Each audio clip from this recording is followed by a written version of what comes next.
actually not half bad. Because normally it is like totally bad. But welcome. We are here on the Meeple Syrup Show, and it is Wednesday, which is Meeple Syrup time. It is the 18th of October, just to give yourself a time and a date stamp.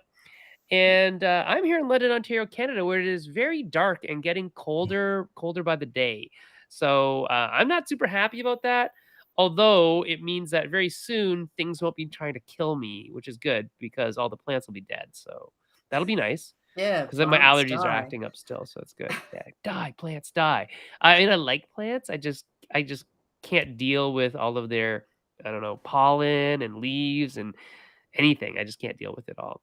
And how's it going on the left coast over there? You both are on the West Coast, Are you on the West Coast? I'm in California in Los Angeles. West Coast, right? Yeah, fair enough. Yeah, I mean, it's still sunny here. It was really warm today. It was very hot today. Yeah, I'm reckoning that you got like hot down there because it was pretty warm here in Portland, where it's not normally that warm. Yeah, we're staying still, packaging some products today, and then the guy, his first day today, and he's just like already sweating. And I'm like, we haven't even moved. This is not even a big deal. You're sweating already. I'm like, I'm moving all the boxes. You're just putting them in the box. So, yeah. Well, I mean, it's sweat equity, right? Truly. Yeah. So we've got some people saying hi from the future. Yes. Hi, Troy. Troy is saying that it's October the 19th in Korea. So yes, it is the future there. Hello to Matthew on both channels. Hello to Jessica Andrus and George and everybody else who's watching. It's very nice to see you all. We're here today with Eric Chen, who is the creator person behind Sabotage. Do you have a bigger title than that? No, I mean I just go with creator of Sabotage, the Boba card game, and that's it. So all right. Yeah. Cool. So hello, Amy, how are you? Why don't you tell us a little bit about you? How did you get into board games, card games? Why did you decide to make one? And why Boba? Why Boba? Why not Boba? Why? It comes in two folds. So I'll pretty much share like the medium length version, so you kind of get the backstory that led up into everything. I think usually when I talk to, more game designers rather than fans, it's good to get the whole story of, how it even came to be and how we're able to deploy, our Kickstarter and our product really, really fast. I myself have more of an entrepreneurial background prior to going into the board game industry. I was working corporate before in sales and marketing. And so my last corporate job was selling Google ads to small businesses. So that's where a lot of the marketing comes into play, where I learned how to come up with marketing strategy in order to consult with companies to do so. But with that, I ended up talking to a lot of business owners who are sharing, with their numbers, what they're selling, like a 1-person team, 4-person team. And they're like, yeah, we did $36 million last year. And you're like, huh? I'm here just taking my salary, and you can't really fathom that, right? So I mean, that would be okay. It would, yeah, 36. Yeah, I'm sure, why not? No problem, right? So that's where I could spend that. That's where I decided. I was like, well, it sounds like e-commerce is more of the channel to go through. So I ended up quitting my corporate job and trying to figure out what, e-commerce was. And so I really started with Amazon FBA, which is where, in the generic sense, you go source, a general product that may be selling well, slap on a random name or a brand that, you want, and then try to sell it there and compete with everybody else doing the same thing. I did that for about 2 years. And then with that experience, I was able to help a few other companies start to launch their Amazon businesses, or take existing brands to then launch on Amazon as well. And so that's where a lot of experience came through, where I then partnered up with 2 other folks to help essentially launch a product incubator. So we were consulting people on how to launch products and actually managing and scaling them up accordingly. So I ended up getting the full gambit from product creation to launching the product, doing Kickstarter as well. And then from there, with partnerships, there's always one person not pulling their weight. And so I decided, I think I can try to do this on my own. With our Kickstarter experience, it was mostly in the consumer electronics space. And that's when I realized I didn't want to do anything with electronics because that's a lot of customer support issues. Yeah. We had Bluetooth devices. And so then you have, 60-year-olds trying to call in or email. He's like, how do you connect this Bluetooth device to my phone? And then we'll ask, oh, yeah, what iPhone are you using? He's like, an iPhone 4. And I'm like, the device. A rotary phone. Yeah, it says it's only compatible for like iPhone 8 and up. So it's not going to work. And so, yeah, dealing with electronics, I was like, I'm never doing this again. Yeah. I ended up spinning off. And what led to the idea of the boba card game was because I was on my own. My sister's actually the one who loves drinking boba. She was the one who's like, you're free to do whatever you want. Just open a boba shop so I can drink boba all day. And I'm like, I can barely cook, so I don't think you want me, serving and servicing and making drinks for people. And so the common, I guess, phrase or saying my sister would always say is like, well, every boba shop or every boba lover would dream to have their own boba shop. And so I'm like, why can't that be a card game idea? Sure.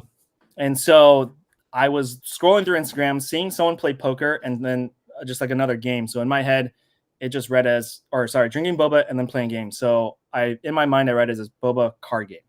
And so then everything kind of came to be. There wasn't anything on the market at the time. And so, yeah. So that's how it all started. That's pretty cool. That's a really good story.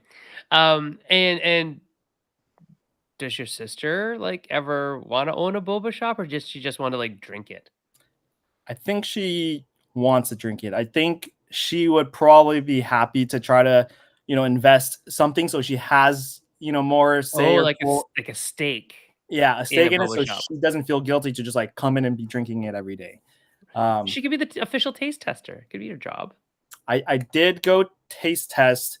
I had this person who is trying to open a boba shop, and then they invited me or my friend invited me to go do a taste test. And then I told my sister about it afterwards, and she was like, "You were in my my home or my town, and you didn't invite me to go taste all these boba drinks." And I was like, "Yeah, I mean, we had like 32 different flavors. I was about to throw up because I was over caffeinated, and we were like taking little sips, like in little cups, and it was a lot, but it was really fun." I really love bubble tea, but I've only recently, you can get in New Zealand, I'm pretty sure you can get bubble tea that is caffeine free. Like that most of the flavors don't have caffeine in them. Yeah. And I didn't actually realize that so many of them actually had tea in them, because the ones that I drank always were the ones with not. And so trying to find caffeine free, because I can't have caffeine. So trying to find ones with no caffeine in them, I was suddenly like super challenged when we moved here. And I'm like, what am I going to do? How am I going to have my tea? Yeah. So I might just have to actually learn to make it myself and find the powder that they used, because it was a powdered mango one. So delicious. Well, taro is like a very popular flavor for non-caffeinated.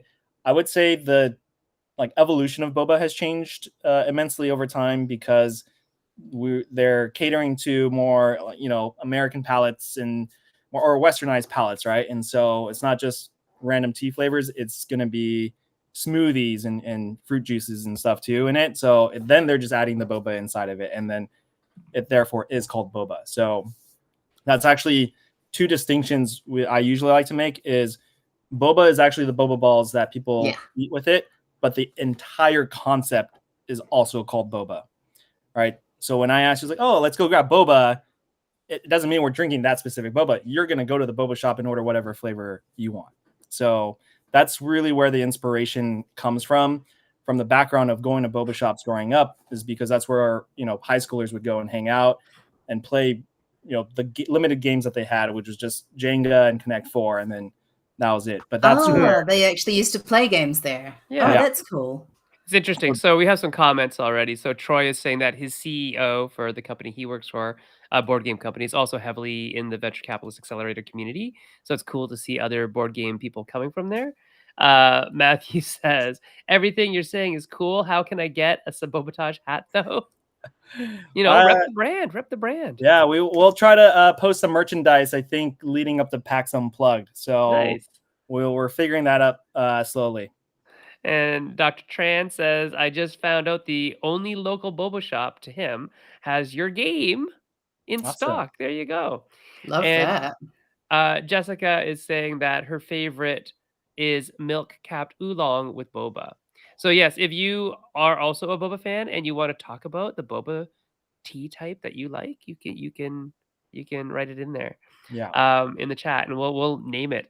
I'm not, it's funny. So, and this is probably because I'm getting old, that I don't do well anymore with like liquids that have things in them. So when I get like boba tea, I'm gonna die. I'm gonna choke on this. So I've got to be very careful now. And I don't know why. I think it's just because I'm getting old and I'm not paying attention to what I'm drinking. Who knows?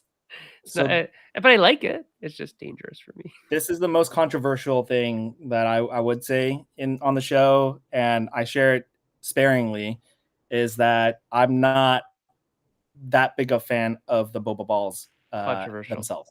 So a lot of people are like, do you mean the chewy ones or the ones that burst?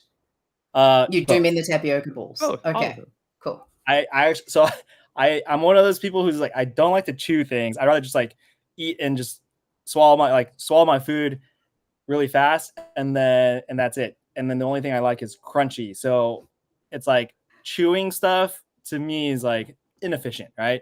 But my sister loves chewing on the boba balls. So that's why when I tell people like, oh, I actually don't like boba, then they're like, but you made a card game out of it, and you're supposed to love it. And I'm like, no, I love the customers. Yeah. You don't have to love a theme. You can make things about things you hate. Yeah. It's fine. That's what I tell people. It's like, Batman does not love bats. So that's usually my counter argument for them. There you go. I just had a sad little moment there where I went to look up the bubble tea shop that I always went to when I was a teenager back in Wellington, and to see what their menu was, and they're not there anymore. Oh. Troy likes Boba Fett, if that counts. And, it does. Sure. Yeah. There's a lot of like Boba Fett art with Boba stuff too, and like the jetpack has like Boba balls in there. Yeah, I love seeing. I mean, it's right there. Yeah, you have to. and Jesse is asking, what is this drink? He's never heard of it, and he doesn't normally drink tea unless he's unwell. This is like a big social drink, I would say. Like people just like to go out to get boba and drink boba tea. I mean, really, the concept is just adding milk with tea. So it's very common. But it's cold. It's usually a cold drink. Yeah. Right? Yeah. You can have it with hot. Chunks of stuff in it. Yeah. I don't know anybody who has it hot. With the bubbles in it? I mean, you could. Yeah. That would be strange. Yup. Yeah. I mean, so that's really what, boba is. If you're getting it without it, you're drinking cold milk tea. Yeah. So and that's why you're mentioning it's a social thing, because it's just a great pastime for people to go hang out and socialize. And so I usually like to make that distinction as well with like, oh, why doesn't a coffee game do as well in order to theme, coffee or put it into a coffee shop, is because it's synonymous with, meetings, business meetings, and studying too. So you can't necessarily get rowdy at a coffee shop, but you can at a boba shop. So. Mm-hmm. And yeah, this is boba tea, Jesse, was invented in Taiwan, and it's a very Asian thing to do. It's very, very Asian. Yeah. I can't remember when I first encountered it, but I think I was maybe like 14 or 15 or something. So it's been in New Zealand for a long time. Yeah. But I must have been invented way back in Taiwan if it made it to us. Yeah, I mean in the 80s. It was like okay, yeah, all right. Yeah. Well, that's maybe like 10 years. That's a long time difference in terms of a drink. Yeah. And it's funny, like there's always been like canned tea with like grass jelly and stuff. But that's just very common. I like the lychee ones. Stuff. Yeah. And like a lot of like brown sugar tea and all that kind of stuff. So it's quite common. Jessica is listing out a bunch of the ingredients here: grass jelly, tapioca pearls, brown sugar, popping bubbles with juice in them. Yes. A whole bunch of people have started having them on like ice cream and frozen yogurt and all of those sorts of things as well. And you can actually make them yourself. It's actually not that hard to make them. It's not hard, but it's definitely laborious. Yeah. It's labor intensive, but it's interesting to watch people make it. Amy is saying that she loves boba. She likes the flower flavors. Okay, very cool. Yes. Hibiscus and things like that. Oh, and Dave Thomas is here talking about Paleo Vet because you mentioned PAX Unplugged. And Roberto Panetta will be there as well. And Roberto is somebody we're going to have on the show in a couple of weeks to talk about booths and things like that, we hope. Oh, do you say booths? Like like making a booth. Yeah. Yes. Not. I'll have to be there, because I'm in the midst of planning our PAX Unplugged booth right now. And crazy right now. So there you go. In 2 Wednesdays. All right, I'll be there. So let's talk about actually the game of Sabotage. Like, how do you play it? Yeah, very, very straightforward. We wanted to keep the game as simple as possible in order for quick learning as well. So we have a full instruction guide within it, and then we also have a quick start guide, which is, if you read the quick start guide, you should be able to just start playing and then read through the cards. Essentially, every boba shop or every player is a boba shop owner. Everyone's going to start with 5 cards in their hands, and it's pretty simple. It's just draw 2, play 3. We do put in some mechanics into the game where what would some video gamers call like mid game and end game, like early game meta and mid game meta. So typically by mid game we have a ramp up where if you have 2 or more completed drink sets on your table, you can start drawing 3 during that draw phase. So you'll draw 3, play 3. So the cards in the game are very straightforward, where it's just a mixture of ingredient cards to make a drink and then action cards that would either help you get ahead of the game by drawing more cards or stealing more cards, and then sabotaging cards where you can trash other people's ingredients in the table. So that's where the whole play on Sabotage comes into play. We also have our main Sabotage card where he's knocking over this boba cup, and then ingredients like the teas and then the flavors. Oh no, those are action cards. But then we have action cards like Sugar and Ice, where this thief bow's stealing sugar, and then we have the green bean freezing a security boba. But that's basically how the game plays. Very straightforward. 2 to 5 players, usually done within an average 20 minutes or so. Usually quicker with the less amount of players. And then we also have a matcha themed game to go along with it, to then expand into 7 players as well. And we also introduce what's the most popular food item at boba shops, which would be popcorn chicken, essentially fried chicken, that people will get there too. So funny.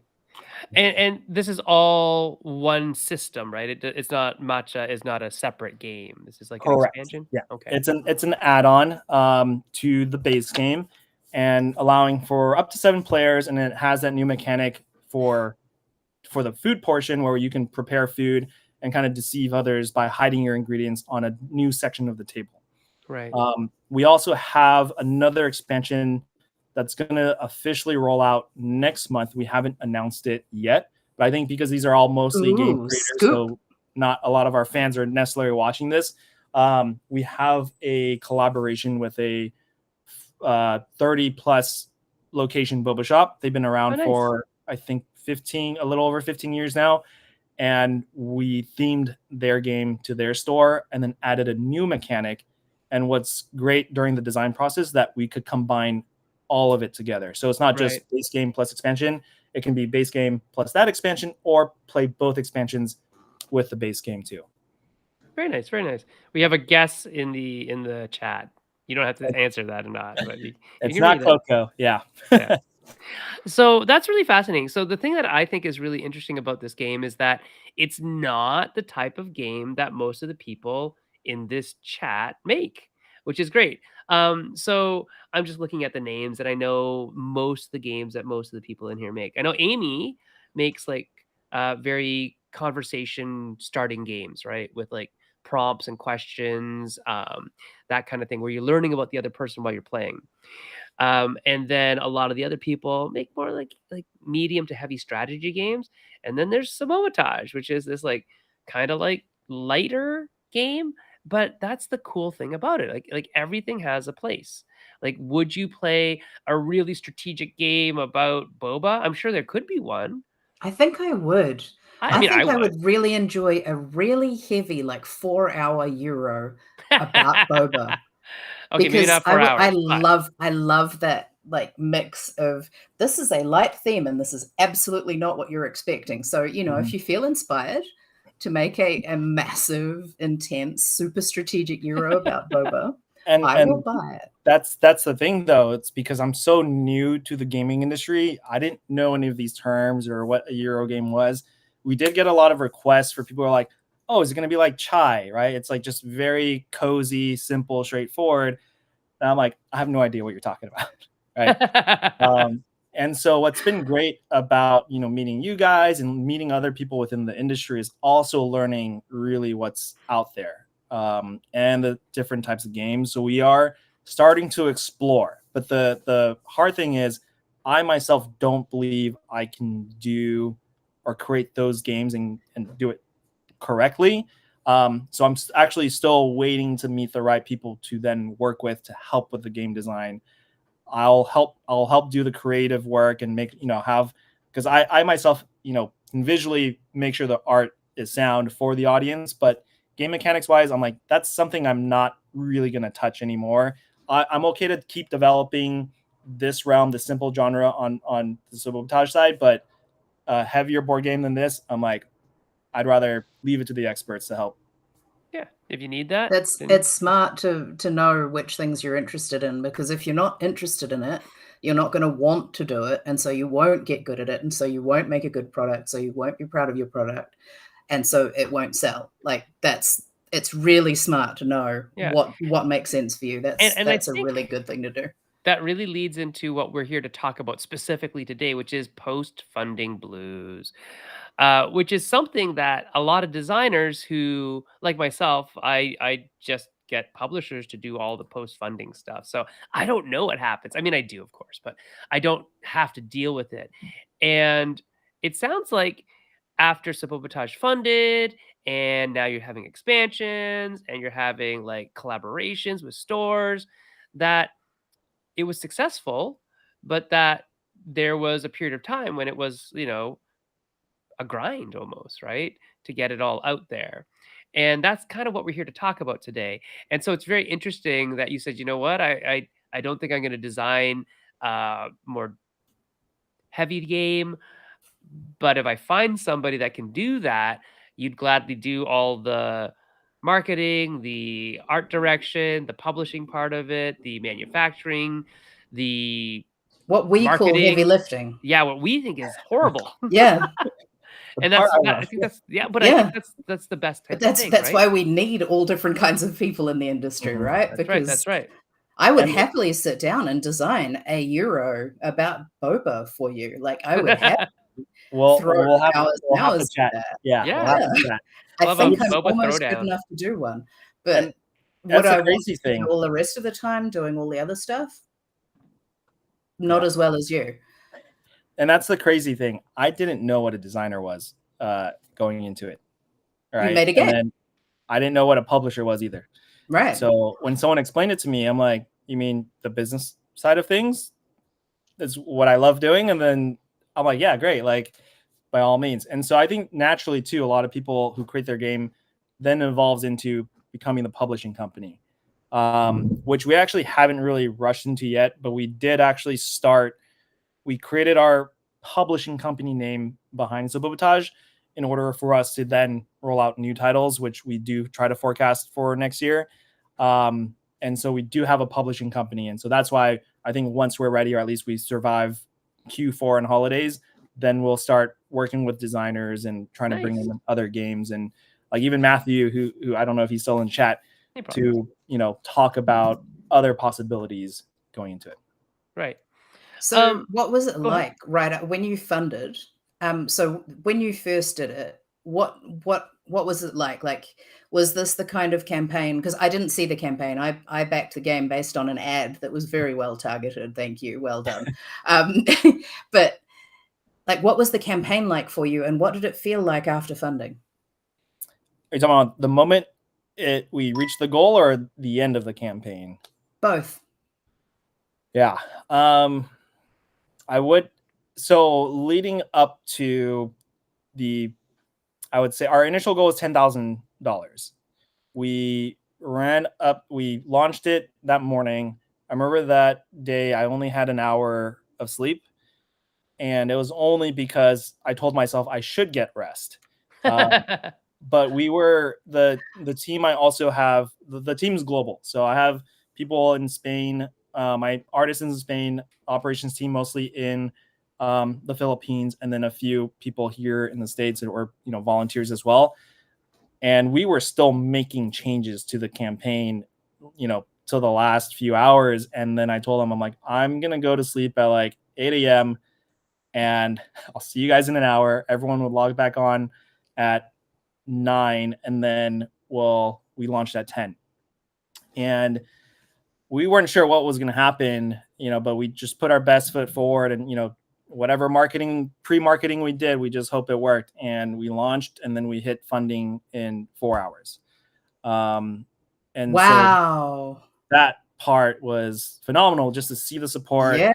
We're tracking the analytics on Google, or Google Live View and all of that, or Google Analytics. And so it was just great to see. And then tracking the live numbers and seeing like, okay, well, if there's a consistent amount of people on the site, and then we see the number turning over, we're like, okay, cool. Like, and then it, slowly dipping down. I don't know. It was kind of a surreal moment to the extent. And I told my team, like, cool, like we all funded. And then of course it's late for them over in Asia. So they went to sleep. And I actually just, to kind of cool off from, the lack of sleep, I went on a bike ride, a solo bike ride. So I took my bike to the beach and just went down the coast to just kind of release all the I guess adrenaline that was going on. And so I was like, there's really nothing I could do at that moment while the campaign is running, and just kind of chilled out. And so what was really cool the next day was that we did hit $20,000 within 24 hours. So by the time it hit like 10:05 a.m. the next day, we were at 20. Wow. So I was like, great.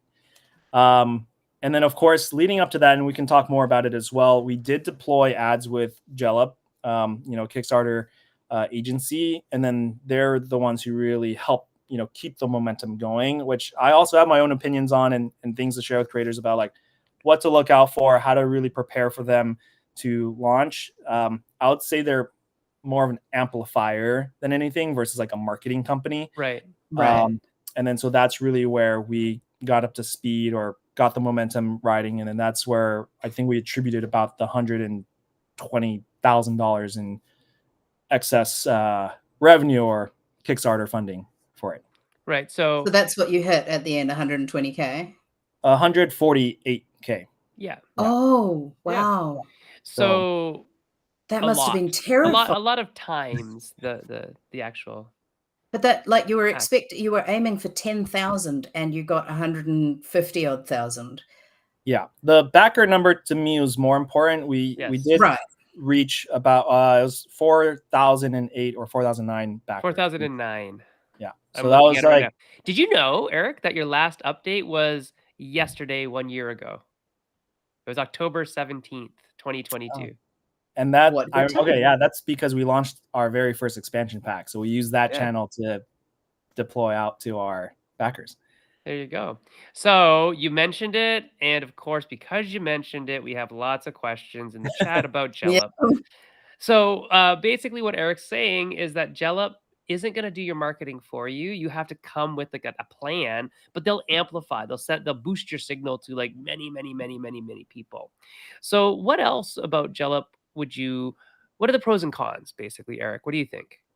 Yeah. So there are two factors, and these are going to be the same things that I will reconsider, or if I was to work with them or launch a new campaign. Based on the year we're in, as a marketer, there's a lot of things that have changed, especially with the whole iOS updates. I'm sure you'll see that buzzword when you're talking about running Facebook ads. The iOS updates changed after our Kickstarter launch, because that was about October or so as well in 2021. And that plays a huge factor into the success of ads as well. I would say GelUp at the end of the day. Just super quickly for people who aren't familiar with that, are you talking about the one where it's basically saying that Apple has limited the amount of people's personal data that can be exposed to advertisers? Correct. So therefore targeted ads are less targeted. Is that Correct. That's the thing you're talking about? Yeah, cool. Yeah. Just so everyone knows.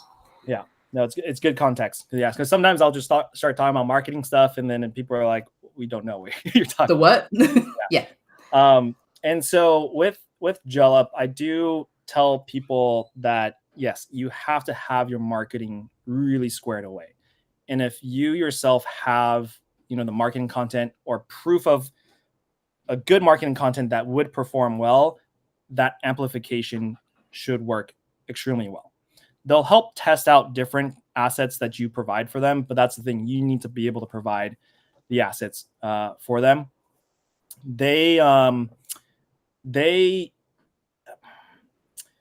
Because they've been around the industry for so long, they have engineers who built out the tracking system to be able to try to counteract the lack of data that Facebook was not able to provide.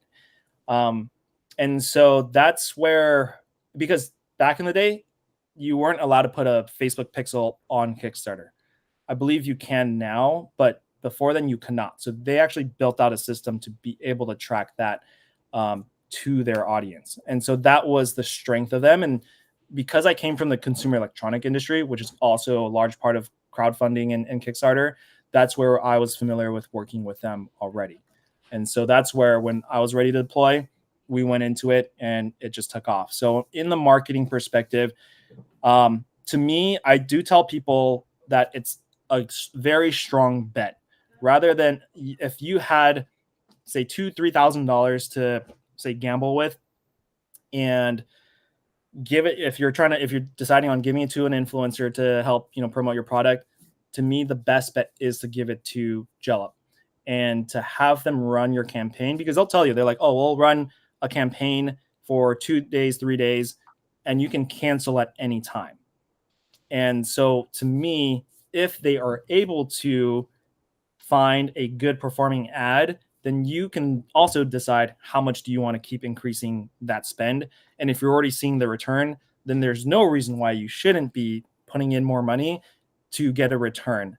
Of course, the ads will trickle down in performance over the course of time, and then it'll pick back up in your last 48 hours or 72 to 48 hours of your campaign. And so that's where I tell most people it's worth the $800 that you may possibly be spending. And I know you mentioned I'm very open with the numbers too, and I'll share that to give it more context. My entire budget to get the project launched, which included whether we funded or not, to do the artwork, to do the video production, to get the manufacturing done, I set aside $30,000. I said, this is the entire amount that I'll spend for this entire project. But if we're obviously able to perform well, then you would be throwing more money into it. And so I think the end amount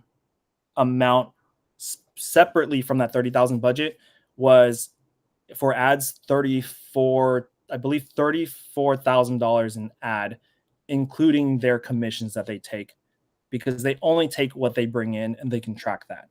So with that initial 25,000 that we did hit, that 20 to 25,000 in the first few days, they don't take a percentage of that. They only take a percentage of what they bring in too. Okay. So for some campaigns, it might be very worth it, especially if you are not an established brand and you don't have a mailing list and you don't have all those things. This might be a way to sort of generate that. So Dave Thomas is just asking the question, So you need to design your marketing plan and they are just executing it? It's not necessarily a marketing plan per se. It would be marketing assets that if you have a chance to test out before, or you let them test that out. And we're talking about having your video or having your images to run ads like against. AB, champion, challenger kind of stuff. Is that Correct. what you mean? Right. Yeah. I should probably explain that. Yeah. Or actually, you explain it. Do you want to explain the difference between like AB and champion, challenger kind of comparisons?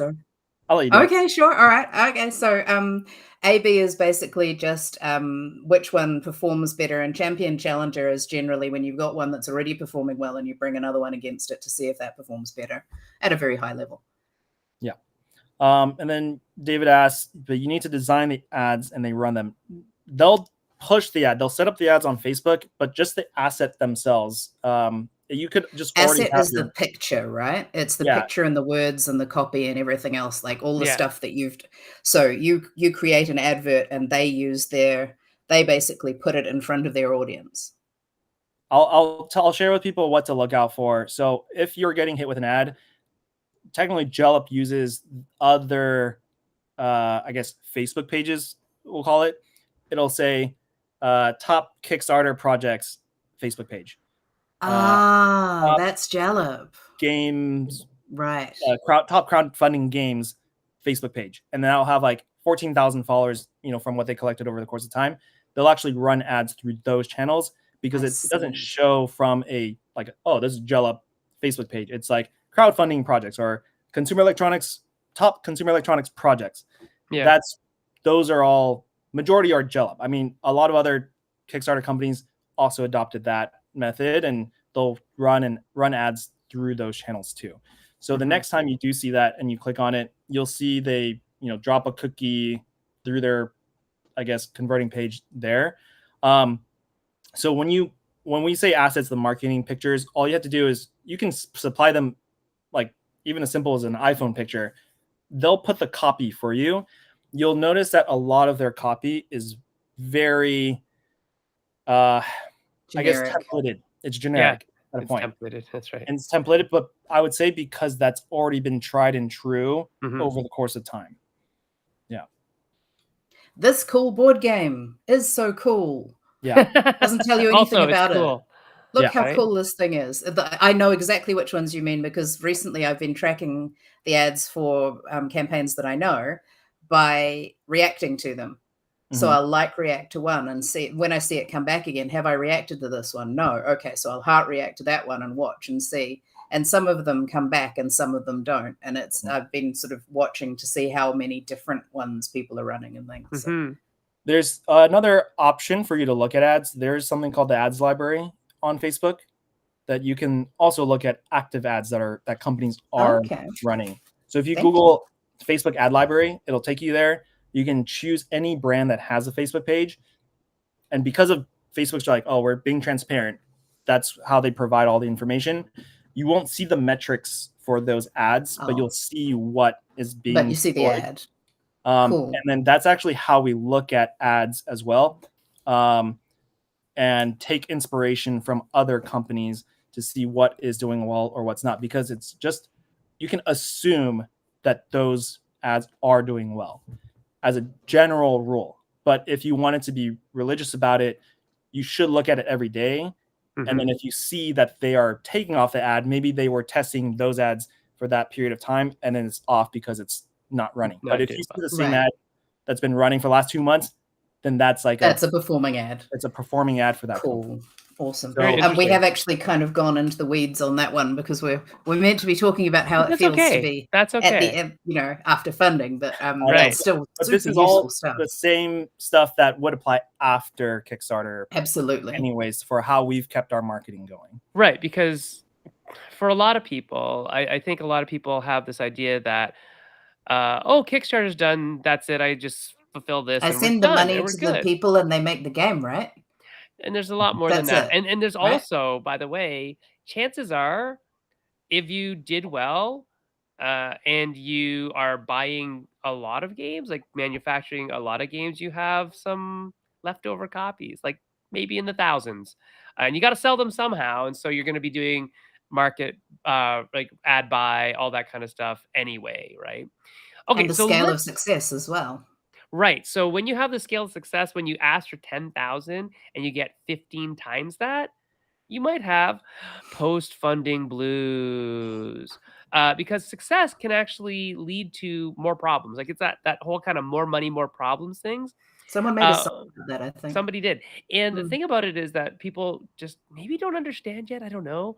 Until you get there, you won't understand that when you are working on a scale of, like, in this case, it's 4,000 copies, right? So if Eric was being conservative, he might have said, okay, let's buy 5,000 copies. Let's manufacture 5,000. But now you're acting on, like, every error you make has an order of magnitude of, like, 0.5 times whether you bought, like, 1,000 copies. Now you're making more errors in, like, your warehousing or your shipping or anything that changes in your shipping cost, which is, like, the most volatile point of cost. That's multiplied by the number of units you have to send out. So more money, more problems is really quite a thing in physical asset delivery, which is what a lot of the post-funding blues is all about. But Eric, what did you find difficult after the huge success of Sabotage? Like, you have to say that is a success, right?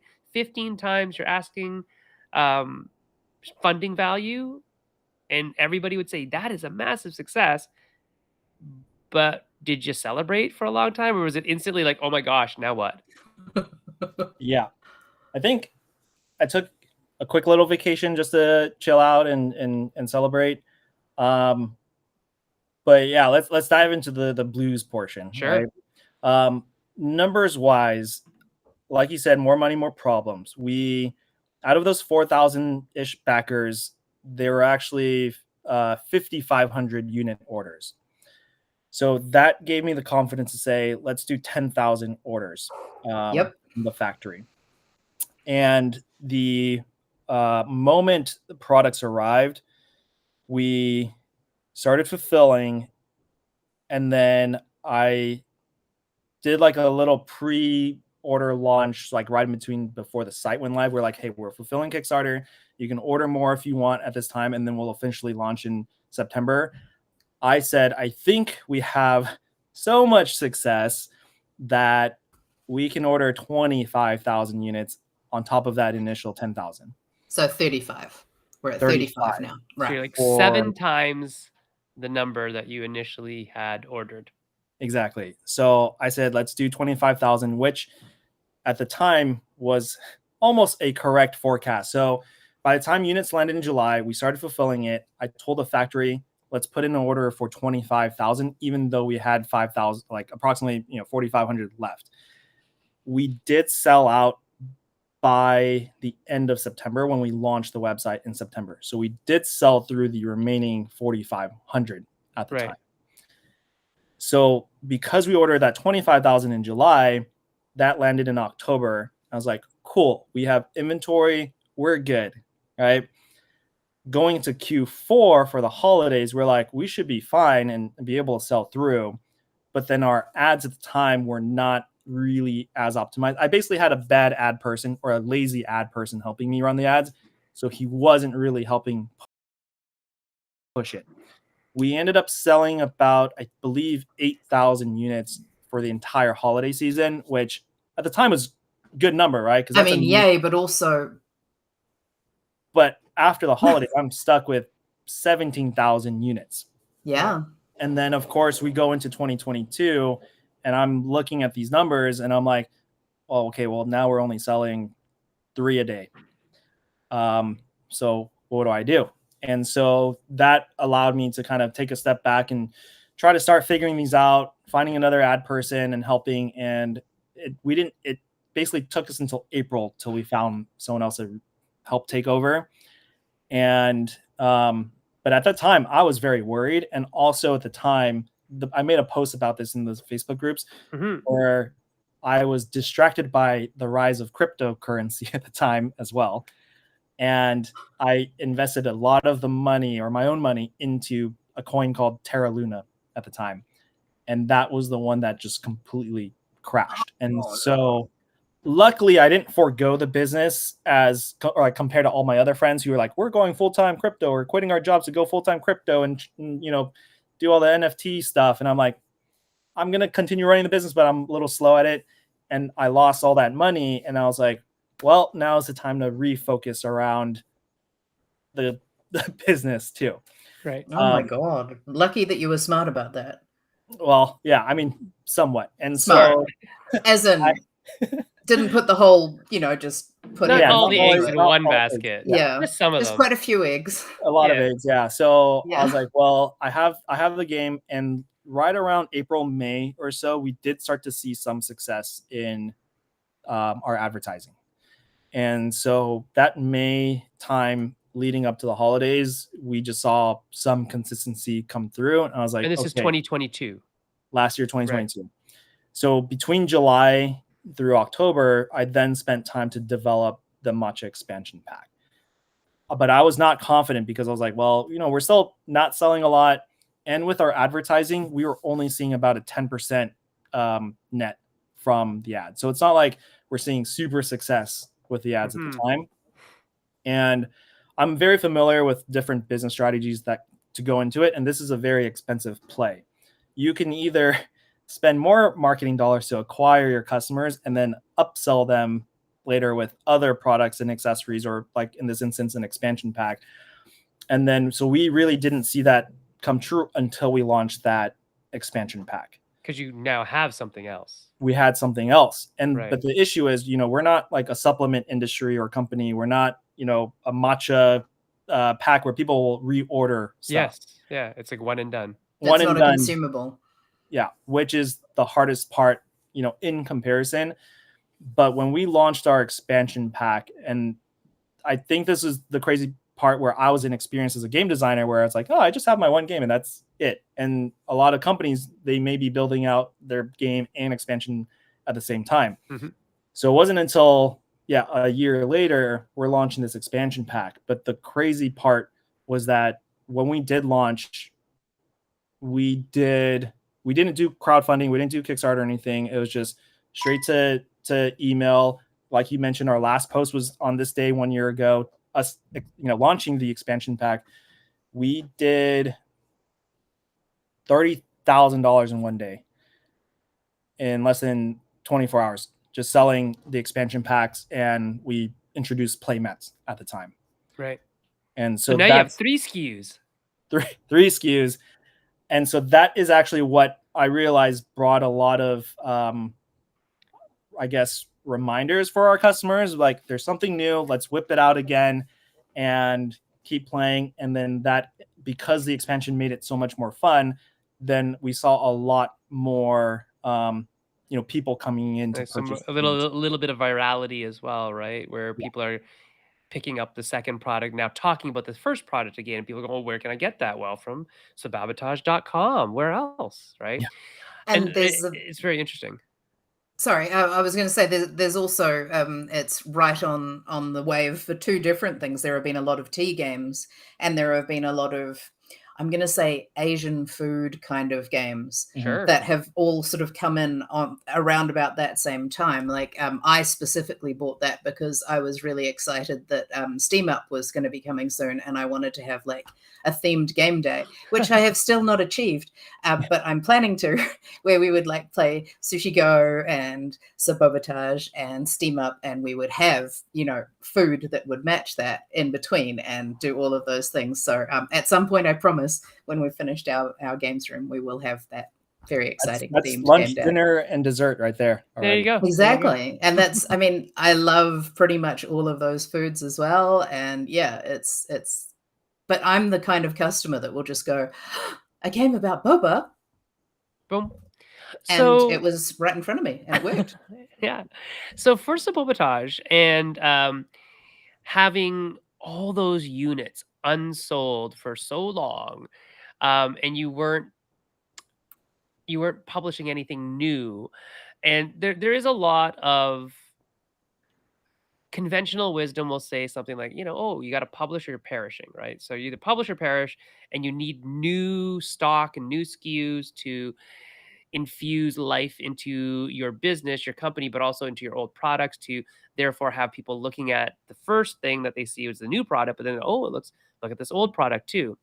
Do you think that ordering so many copies kind of had you anchored to this, or was it a good move in hindsight? Like after all the numbers are done, what do you think? I think it just depended on the results, right? Like Sure. if we sold out in 2021, then it was the genius Move. Yes. order that many. And of course, with 17,000 left over, I actually we borrowed a friend's warehouse to help do fulfillment. That's quite a few. And so they're like, well, Eric, they explored offering 3PL for me. And they're like, we didn't like doing this. So you need to move your products out as well. And so that became a whole other thing where, configure and get that moved. My family's here in SoCal or Southern California. So I was fortunate to have some garage space and say, hey, sis, can I just store a bunch of these pallets here for, I have no idea how long, but please and thank you. How much space does that many units take up? Well, they're card games, so not as much as you'd think, but also more than you'd think. It's not as much, but yeah, correct. I think we had maybe like 14, 15 pallets. That's a lot of pallets, actually. It was like 6 in my sister's, and then my mom at the time had a garage space too, so I put about 10 in her spot. Yeah. So but everybody's asking, so how many pallets are we talking? 15. We were talking 15 pallets. Yeah. Right. So that 25,000 in hindsight, like, well, here's the challenge that I'm running into as well at the scale that we are at. I realize I'm very bad at forecasting. I'm good at forecasting marketing initiatives, but I'm bad at forecasting this product order. I'm also very aggressive, and I would rather get the better cost with mass quantities, and I'll say I'll figure this out later. Right. But it was a bargain. It was a bargain. I got all those units for $1.80 per unit instead of $2.80 per unit. But then I now spent a bunch of money warehousing that. Except now you're not, because it's at your parents' house. I mean, who cares, right? Their cows can be outside. It's fine. Yeah. But I am fortunate to have the resources to have a house to be able to store it in. Otherwise, I would be regretting the decisions. Like, am I spending another $1,000 to store this a month? Are we liquidating that? Are we putting it in landfill? But now that's not the case, right? Because I think when I saw you at Gamma Expo, you were like, oh yeah, I've just put in another order. And I was like, oh, okay. And it was a lot. So in context, that remaining 17,000, we did trickle out over the course of last year, and we did sell out the remaining. And so I think the majority was like 12,000 units moved during November, December last year. And that's why with our ads, we were like, wow, it's performing, and we're about to sell out. And we actually sold out December 12th. So we nothing for Christmas. Lumps of coal. But we had, technically you could still sell for another 7 days before Christmas, and we were out of inventory. We actually got a little creative and spun up the games for our damaged inventory that we had, and we called it imperfect units. And these are like, oh, this is for the price conscious people who, don't really care, or they have maybe kids who are going to get the games dirty. You can buy damaged boxes for it's just the box. Yeah. The internals are probably and it gets them out of your way. Yep. And so that's how we got rid of the rest of the inventory, even after we sold out of the good batch. So here's a cool thing. Here's a cool fact, people. Because cards are usually machine sorted and cut, or cut then sorted, you're usually not ever going to have missing parts in cards.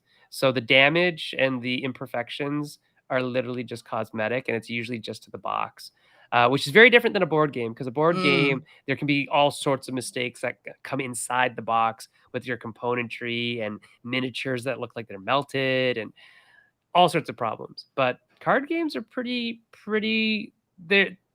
they've got a system, right? They've got it down. Oh, so we have a couple questions here. So Amy asks, are you handling Amazon on your own now. I am. And I would recommend every designer to control their own Amazon. I know there are some bigger companies that would offer Amazon services, and there's a slight learning curve to get your Amazon up and running. But I would say, to me, it's the most important thing if you're running your own business or running your own brand, is to retain your Amazon channel, because a lot of these bigger companies will come in and like, we'll represent your brand, or we'll sell your brand, we'll help you get into retail. They still need you to do the marketing efforts to help push it majority of the time, because of how big, Amazon purchasers, or how many customers there are on Amazon. Typically they'll go to Amazon first to look for it the moment they see an advertising. Mm-hmm. They prefer to go to Amazon, get their 2-day free shipping versus buying on your website. And so a lot of times your efforts to market, like, why are you giving that percentage to the other company who's then not really doing anything for your Amazon? Yeah. Right. Once they set it up and list it, their job is done. So that's why it's the same thing I tell a lot of creators: set up your own Amazon, then you're done. You can, for the scale most people start at, little optimizations are not going to move the needle. You can just get, I'm willing to help. It just takes me 5 minutes to tell you what you need to do on your listing, edit the images, and then you're done. And you don't ever have to touch it. So until you're, selling 1,000 a day, for instance, then you can start to see the incremental changes. Like, if I change this one word, am I seeing a 2% increase in sales? But yes, I am handling my own Amazon, because once we set it up, we're kind of one and done. And we also supply our own inventory, or we send our own inventory into Amazon too. Right. Yeah. So you're kind of taking care of a lot of the channels that other people might have to hire out for. And I guess the other thing to note is that this is all you're doing, right? Yeah. Whereas a lot of other people, they might have another job. So those are the people who you might hire out somebody to do some of the things that Eric is handling all by himself. But if you want to do this by yourself and you want this to be your job, then maybe you should learn how to do it. And Eric's very willing to help you, I think. He's a good guy. Oh, David did just clarify that. Yes, if you have 2 decks, sometimes you will get a missort where you might have 2 copies of the same deck in one box. You have a double deck in your box. That's true. Oh, annoying. I have only one customer support ticket for that. Yeah. One missortment of a double deck. So approximately 1 out of 50,000 games so far. So that's pretty good odds, right? Do you mind sharing your manufacturer? Yeah. Hero Time is who we. Okay, thank you. Yeah, good work, Hero Time. Yeah, Hero Time for games that are very simple. And I don't mean simple in terms of complexity. I mean simple in terms of manufacturing complexity.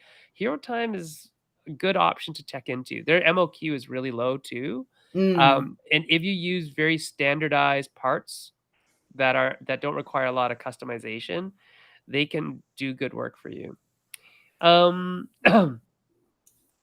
do you buy lightly damaged games? I don't really know what you mean here, Jessica. As in, how do people make this available to you? So there are lots of different ways. Different stores will do that. Some people will have them at markets as their discounted basket, or it's at booths and things like that. Some people will run it separately in their store, so they'll have a separate category in the store. I know in retail, people will mark it down specifically on the shelf, like lightly damaged. So there are lots of different ways. We used to call it T2. Yeah, because sometimes it costs more to send it back, or it's more of a hassle to send it back, right? Depending on your inventory systems and whatnot.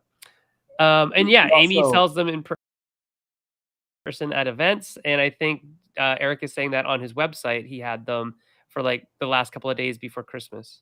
Well, usually I think we're gonna launch it December 1st and make it a little bit early for people who are holiday shopping.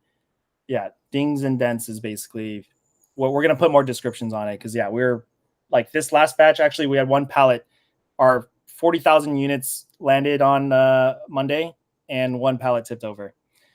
So a whole bunch of dings and a whole bunch of dents. It's a lot of dings and dents. It is on this one. So this was the trucker issue. But Yeah, you do bring up a good point with listing on the site. That's how we categorize it on ours. And then we'll make an announcement, and we actually ran ads for it, and it was still profitable, selling at like $15 for the game. So yeah, because when you're ordering in that quantity, your per unit cost is pretty darn low, right? Especially just for cards in a box and rules. So do you have any kind of protection for that whole palette of games being damaged? Like, is there anywhere that you can, like, can you insurance? Did you have business insurance? Did you have any recourse for damage during delivery, like directly in front of you like that? We have business insurance, but to me, it's not technically worth the effort, right? Especially with insurance the and claim higher, usually, so this is actually not the first time it happened. We had one pallet tip over in that initial 25,000 units. No, so that's where we did have the first thing intense of damage. So that's why every shipment we've had after that was okay, because we were like, sure, but then this was another large volume. Usually Herschel from Hero Time will help accommodate that. The easiest thing on our side for both companies is just you give me a credit for the future production, because technically it's still the factory. You still have it, right? Yeah, because it was damaged before I got it. Yeah, you did not receive it, right? Yeah, so it's the easiest way versus like there's nothing I can do. Like I'm not gonna send it back. It's still some things, and like we've been sorting it yesterday and today. I think right now all the sweat. I remember that. All the count right now is like 500 something games so far. Yeah. But our QC is very strict with just like one little ding. I'm like, we're not pushing this. No, but good on you though, because I've seen so many people I get that it's silly to get upset over a box, but also when you buy something brand new, you want it to arrive brand new. And so good on you for ensuring at your end that it's as brand new as it can be. At least when it leaves your hands, it's as brand new. Exactly. Because it does sound silly to make that much of a fuss over a ding in a box, but like I get it too. Yeah. So somebody asked here, Platt asked, how did your marketing change after funding? That's a great question. Yeah. So we talked about Gel Up, which was majority of the marketing push during the campaign. Post campaign, really what it came down to was running our advertising. I do tell people this, it's not really a trick, but it's just, this is to me what I call best bet to do. I mentioned influencers. We actually didn't do too many influencer marketing or pushes last year or even this year. We just started doing that this year because a lot of the marketing efforts did come from ads. But we worked with TikTok board games. His name is Douglas. He's, I think, grown his follower count to like 1 million now. I think when we first started with him, he had 300,000 followers. So his rates were a little bit more. A lot. It's still a lot at the time, but it was also more affordable because he was just starting, his journey as a content creator. I tell people, to me, this is the best bet compared to working with any other influencer, is get a content piece from him, regardless of how much he charges, because he has the best explainer, like run through video possible. And we literally just put that up as the ad. Yes. Yeah. Yeah. That kind of content works so well as the ad because it feels really genuine. It's very effective. Which we actually, so with my prior experience in e-commerce where we're pushing other products or electronics, there's certain, I guess, themes of ads that you can run of just like validation and all this stuff. We did find that, the board game industry, people do want that explanation as part of that ad experience. And so that's where we had to kind of really shift focus around that and making sure a lot of our other ads are starting to have a little bit more explanation versus just like, oh, it's fun. This is a five-star product and all of that. So we did have to cater to that type of language. Yeah. Platt is asking if you have the influencer's Instagram. It should be TikTok board games on IG as well. Okay, cool. Yeah. Did you use any boba influencers? I just need to know these things. Is there such a thing? Yes. Feed Meme has like 400,000 followers on Instagram. Wow. Yeah, Fee Mei actually is like one of the only people, or not only people, but like one of the people we did want to work with, and we actually had like 4 points of connections to introduce me to her, and she basically just never got back to us. Even though she told my friends like, yeah, I'm interested, and then all emails and DM just it's too bad. never responded. It seems like but it's like Bay Area. It seems in your area-ish. Yeah, exactly, right? exactly. But beyond her, there's actually not a lot of boba influencers. A lot of them were like some who post boba every day find it unsustainable to be drinking boba every day and posting boba every day. So yeah. I mean, yeah, that's a lot every day. Yeah. So I watched one person grow to 17,000, I believe, because she drank and posted every day. Oh my gosh. Of her boba. So, and then then she went on a fitness journey after that. So, right? I think that would be the journey I would need to go on after drinking boba every day. It's interesting. So David says, I find it so hard to think about marketing because I have worked so hard to avoid seeing ads in my life, he says. So I have no idea what a good ad even looks like. And I think you're right, David, that a lot of designers are so heads down, nose to the grindstone about their design that they can't even sell their own game sometimes. So they're really the worst at it in a lot of cases because they're too close and they don't know what a good ad looks like or what good marketing looks like. And so I think that's where publishers come in, right? And it's also super hard to sell your own work anyway. Yeah. Like, it's really easy to go, this is my friend's Kickstarter, you should back it. Look how good this game is. But then if you're like, and here's my Kickstarter, and if you like it, maybe you could back it, but don't feel like you should. I would totally so much rather somebody else talk about my stuff than me talk about my stuff. It's so much. That's why influencers work so well, because they're sort of, out there going, well, the good ones, because they're like third-party validation, right? Look at this thing. It's amazing. You should get it. It's great.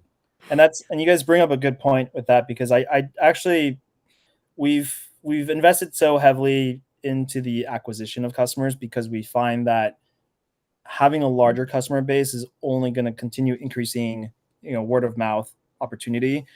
There's a portion of my business where we actually donate a lot of games to nonprofits and charity orgs and children's centers. And so I think we've donated so far since the beginning 3,000 games or so.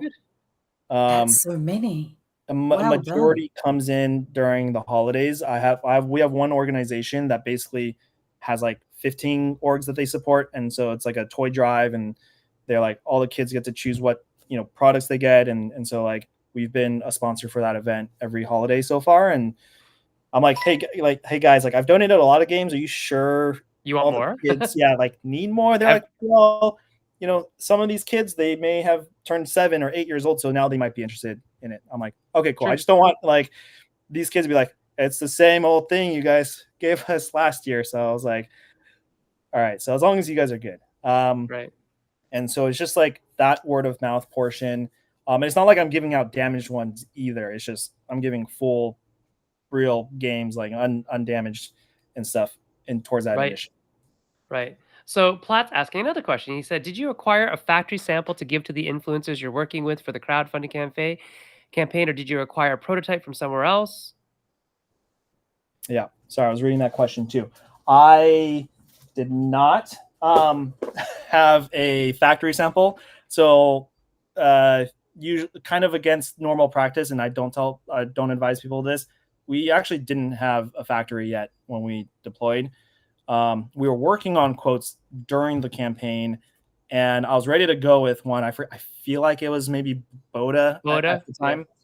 And someone messaged me on Kickstarter asking about how, we did so well on our Kickstarter because they were about to launch one. And then I was like, I saw on their Instagram, like, hey, you guys have a nice sample. Where did you guys get that? And they're like, oh, Hero Time. So that's where I got connected. Like Hero Time wasn't even on the radar. It was just not really. Yeah. Back then, like 2 years ago, Hero Time was really just kind of starting up. They're very new. Yeah. And so machines in a building.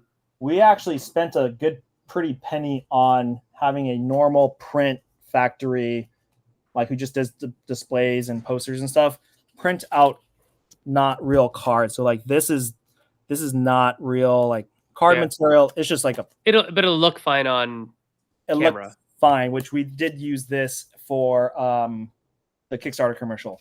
And so that's why we actually didn't have like, this is the difference. Like this is rounded. This is not, this is more stiff. This is, So we had fake samples to give to the few influencers that we did work with. No working prototypes for people to actually launch it. So that's why our Kickstarter looks completely different than everybody else's, where we don't have YouTube reviewers. We don't have the game industry people reviewing it because we didn't know who those people were at the time. But it's also really not uncommon to use other kinds of prototypes, like not necessarily factory prototypes for these kinds of things. Like I've definitely seen people get prototypes from other prototyping companies like GameCrafter or things like that and send those out and just say prototype in the video. Like it is very common to do that, and it's okay, especially if you're publishing the self-publisher content a long time before. Like if you were sending review things out like 6 months before your Kickstarter or something, like it's definitely going to change. So Platt, just as a note, like if we have like a game that is going to launch with, say, I don't know, 5 campaigns or something like that, or we might just hit print on the first campaign and send that out to the reviewers for the Kickstarter videos, but that's like 7 or 8 months before we're done all the other content, right? And then we launch 5 months in and we finish the content after the campaign sometimes. So it just depends on how you're working and what your workflow's like. But getting a good looking, something that looks good on camera is different than something that's playable. 2 different things. So let's move into fulfillment, because I think that is, by in a way, it's largely the big kind of stick in the eye. The terrifying part. Like delivering all this stuff. How many times did you go to the mailbox? I've read the story that it was you and your parents who fulfilled everything for a while, right? Is that you? Well, the play mats, I needed my mom to help me roll up because we ordered it and it came unrolled and everything, and so. How many play mats did your mother roll for you? Well, it's her, my neighbor, my girlfriend helped roll it too. It was a 1,000 set of 4, so that was 4,000 mats. We had to divide up, have 4 colors, roll it all up. I see. Yes, 4 players, right? Got it. Wow. Yeah. So what was crazy was because of that incident, I asked Hirsch, because it wasn't him producing, he just worked with another company. He's like, "Oh, you want these mats? They look good. We'll send the box over," and that was it. And I asked Hirsch, I was like, "Hey, this was very labor intensive.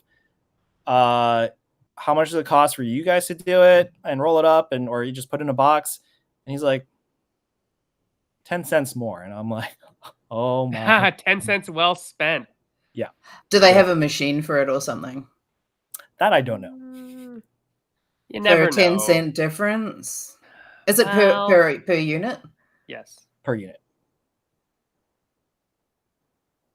I'm going to tell myself they have a machine to do it. Okay. Well, I mean, the other thing is that while it's very labor intensive when you get it, it might not be very labor intensive coming off the line. Oh, true. It could just be part of the way that you put it in the box. Instead of putting it in flat, you roll it. Yeah. That kind of, yeah. Anyway. Amy's saying something else.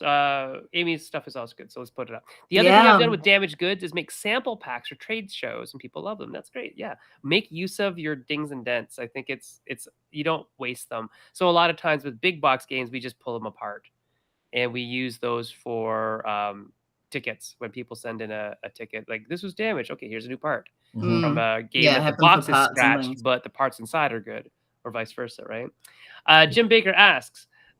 This maybe was already asked. What are some signals in the market you're looking out for to decide to invest in a second print run? Forecasting.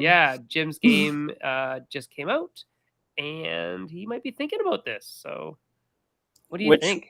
We did mention how bad I was at forecasting. Right, so maybe don't listen to Eric. What's the hardest thing to do when you're planning how many games to print? Yeah. Well, so forecasting. I mean, he is, so with the signal that he's asking, for me at the end of the day, I'm like, just time it for Q4 at this point. And that's what I would say. After realizing and kind of planning for this holiday, I'm like, okay, now that I have at least 2 years of history, now I know where everything kind of weighs in. And so then I would make a forecast between that. And then of course, so this is actually in real context with so we ordered 50,000 units for this Q4. That at the time we did not, when I met Cat at Gamma, we didn't have a distributor or anything yet, but was in this year's Gamma? April. Yeah. And so we were going into it, and in my head, we were already planning, and I told Hirsch, I was like, hey, I think we're ordering 50,000 in July. And that was before we even locked in a distributor. But I said, I'm okay to take on the risk to bring in 50,000. And best case scenario, we have distributors come in and they'll be able to take some off our hands. We'll forecast an aggressive forecast based on last year's Amazon sales to this year with more of an aggressive ad push. I think we can do like 500, 600, 700 sales a day in that small peak time from Black Friday into the holiday. So I said, which is 5 weeks, 6 weeks. What is it? Yeah. So, I said, about 4 or 5 weeks. I'd say 4 weeks because the week before Christmas is kind of done. The issue this past, because we sold out last year, we actually didn't have inventory for 6 months. Well. So right. So there's a little paucity. Yes, there. Of course, because there's the waiting for them to actually manufacture and send it. Well, because we sold out by December. The crazy shipping. Yeah, we sold out by December 12th, and I told Hirsch, like, can we make more? And he said, we can make it, but we won't have time to pack it before everyone leaves the factory for Lunar New Year's. Because I thought Lunar New Year's... Chinese people. I thought it was mid-Feb per usual, and it was earlier than usual. So they left, and then Hirsch said, we're moving facilities when we come back. Give us so they even put more time on, right? He's like, give me 2 weeks for us to move in, which of course took much longer than that. So we didn't start production until end of March, I think, and we got inventory in May. So half December until mid-May, we were out. And so I said, this 50,000 should last us through the holidays and into past Lunar New Year's. But of course, if we sell out all 50,000, then that's a good problem. It's a good problem to have. Yeah. I'm not going to complain about that. We can wait, another 6 months. So that's why this forecasting thing was like, I'm not the best for forecasting, but I can forecast marketing numbers for you. But now the other thing you all have to understand out there is Sabotage has an MSRP of what? Well, there's two MSRPs, $30 on Amazon and 25, 27 on the website. Right. So because Amazon expects the postage to be and their fees. Yeah. So with that in mind, just remember that there's going to be a lot more impulse buy. There's going to be and the theme and the size and the level of the game is such that it'll penetrate different markets, right? So when Eric is talking about 50,000 units, that's not for everybody, right? That's not everybody can do 50,000 units of a single game in their lifetime. Some games make like 700 copies and that's it. And some of those are considered successful, right? But when you have a game that is very friendly and approachable and has a theme that is outside of the norm that hasn't been done before, but has a following, and like people love like boba squishies and Boba Fett, like we talked about. There's a whole culture around it that people just, you don't know about it until you know about it. And then when there isn't a service, like when there isn't fan service for that thing, when somebody makes something for it, it instantly kind of says, oh, that's a thing for me. And if you know somebody who loves boba and likes card games, you're probably going to buy this for them as a gift because it's just $30. That's like a good birthday present, right? Or a good Christmas present.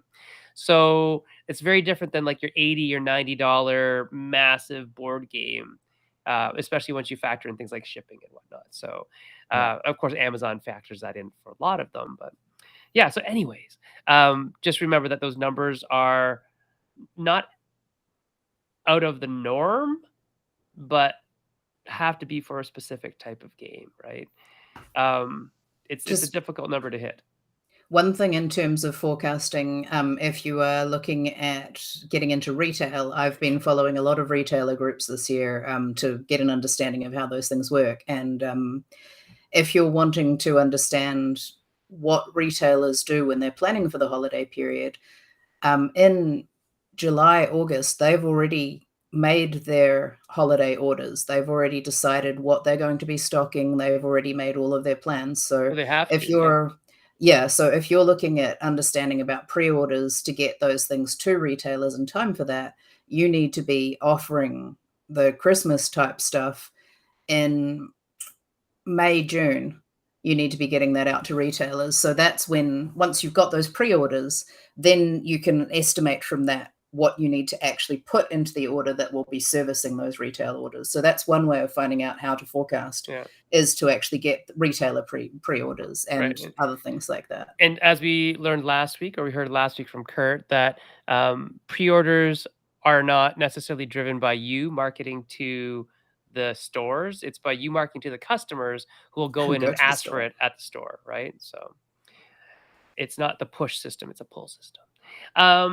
Platt is asking, how did you ensure that the people who bought your base game would also be interested in the expansion pack? That's an interesting question. Good question. I gave myself a theoretical number based on the marketing forecast. I said, I think we should be able to convert 10% of our customers. That was the baseline number I decided to run with. And so at the time, I think with our, at the time we had 10,000 sold plus 17,000. And then by the time we hit July, when I was deciding on the production of matcha, we were at 22,000 or so, I think, if that number is correct, sold. And so I said 10% and a little buffer, which put it at 3,000, which was that initial order. So we didn't know how the reception was. And so we did sell out of that matcha within the 30 days, which gave us that confidence. And then we ordered 3,000 more right after that. Yeah. So you also did like playtesting and things like that, right? To see whether your audience were into the expansion, and like, how did you actually build the audience engagement with the expansion to have them ready for it? Did you? I'm very bad at community building. Okay. I will say that. If you go on our Discord channel, it's a very dead Discord channel. I was never a big Discord user, and so I realized that it's if you're not on it religiously, it's going to be hard to grow. And even if you are on it religiously, there's like thousands of them, and I just get overwhelmed and I leave. Yeah. So and then same thing. I'm trying to build the Facebook page, and it's nothing's happening there. I told audience like we'll post more stuff and whatnot. I would say we have a pretty engaged audience separately, at least on Instagram, because we were very active on Instagram, and so when we did our channel and use that. Yeah. So I favor that channel. We'll post and people comment and ask to play test. We'll tease it out. So we have a lot of people requesting to play test. I did look at the numbers, at least for this recent expansion pack design, because it's top of mind. I think we had like 60, 70 people of our customers reach out and say, we want to play test. And I think I sent out 60 or so play test kits for them. Nice. And then only 30 or so actually followed through and played through. That happens. At least with this recent one. To me, I feel like because these people are the most engaged customers, they're also the ones that are going to deploy, like help spread word of mouth too. And so at least me going into it when we do launch, and these playtesters get the game for free when we do have it available with all the goodies and stuff, that they are going to be the most excited when we do launch and start sharing it out. So at least we have like this little hub of a playtest community that we have. And, beyond that number, plus last year's numbers, I think we have over 100 interested playtesters across the board, but I didn't really consolidate them all yet. Yeah. That's future Eric's problem. Yeah. So Troy is saying that 10% seems about right for most games for expansions. the number that we usually use is like 1/3. That 1/3 of the people who buy the big box game will invest in the expansion. Now that probably has changed because that number is from, maybe 15 years ago when there weren't 4,000 different games being produced. Right. And that's the thing, right? As we started with like 1,000 games a year, 2,000 games a year. Now we're up to like 4,500 games every year getting produced. So people's attention spans are taken by the new shiny game. They may not want to invest in an expansion unless they love the base game. And so I think you might have better luck with being a little more conservative on expansions, unless you target FOMO, which is not great. I'll tell you. But if you have your expansions ready when you are doing Kickstarter, which is what we do with like Lucky Duck, we'd have the base game for, say, Kingdom Rush ready, and we'd make the 3 expansions, and they're all available the day the Kickstarter goes live. And that seems to do very well for that model of game when it's like big box, all the stuff you want it all now. So yeah, those numbers, they're soft, but I think anywhere between 15 to 30% is probably a good bet on investment for a game that has legs, right? Success. And so the thing is that you have to understand MOQs. That if the manufacturer you're working with has an MOQ of, say, 1,000, you have to sell at least 3,000 to get to that MOQ to make that expansion worth making, even producing, manufacturing, let alone selling. So there's a lot of thought that goes into this, like numbers behind the game itself. There you go. All right. Hey, you know what? It's unfortunately getting quite late here in the eastern part of the world. Well, it's not really the eastern part of the world, but the eastern part of the western part of the world. How's that? So I need to get to bed because I teach at 8:00 tomorrow, which is not great. But we will sign off now then, and we'll get Eric back anytime you guys want him. I'm sure Eric would love to come talk again. He's like, yes, I would. So you can find me on Twitter and Blue Sky, but not Instagram, at Senfeng Lim. I don't understand Instagram at all, so I just never use it. Kat, where are you? You can find me on still Twitter for now, although it's now called X, on Instagram, on Blue Sky, on Facebook. All the things. All the things, Drea Inc. Right, and Meeple Syrup on all the things as well. Yes. What is Blue Sky? What is Blue Sky? Ooh. Blue Sky is currently an invite-only Twitter-like thing. Okay. Yeah. Less toxic. Yeah, currently. Because if you invite the people that you like, those are the people who are going to be there. And then, hey, look, there's Sabotage and at Sabotage on Instagram. That's where you said you're most active, Eric, right? And the website is www.sabotage.com. I was told, did I tell you this, Kat, that my kids think I'm old because I say www? They don't. Yeah, I think that too. Kids don't say that. No one says that. I do. www. Boomer. Yeah, I realize I do not. It is. It's even, yeah. I have taught myself not to. It's like putting 2 spaces after a full stop. You don't do that anymore either. I mean, you can. You don't. You don't. Yeah, you can, but you don't. And if you'd like to support the show, you can look at patreon.com/MeepleSyrup. Help keep the lights on. That'd be wonderful. And hey, Eric, do you have any final advice for the listeners and the viewers? Yeah. The viewers who are listening.